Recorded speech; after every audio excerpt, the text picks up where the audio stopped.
cucumbers from Belgium, onions from Portugal, broccoli from Germany. Britain's fridges are full of products from the European Union and beyond. But 80% of UK food imports come from EU members. So after Brexit, Britons could pay more for their weekly shop or find more empty space on their shelves. Pork is a massive issue, so bacon and ham. We supplement beef here, so Ireland is a massive supplier of beef.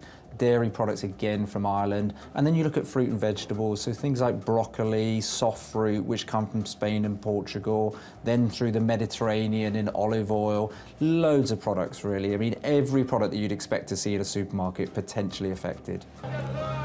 It's markets like these that are going to feel the first effects of a new trade deal with the EU. Prices have already been rising thanks to a fall in the pound since the Brexit referendum. But they could go higher if Britain is forced to pay import duties on food from the European Union.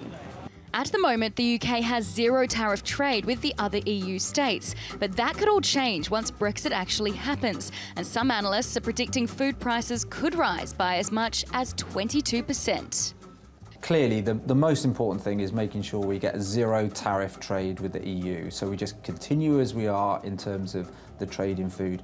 The second thing is getting a system of customs and border controls that allows our supply chains to carry on functioning, to carry on moving as they are at the moment. So we've got those two issues that the government really needs to sort out. Of course, it's not just the EU that the UK will have to strike new trade deals with.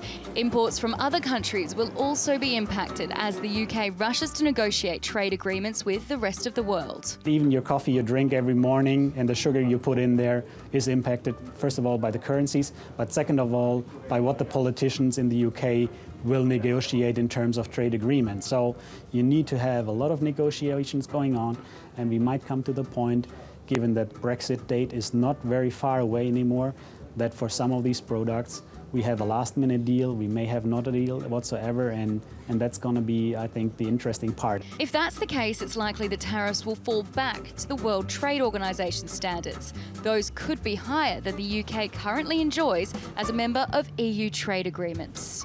But the government isn't giving anything away about its position on how a trade deal should look when negotiations eventually take place, and that's causing even more uncertainty. It knows the UK relies more on imports from the EU than the other way around, and has more to lose. Gregory in London for TRT World.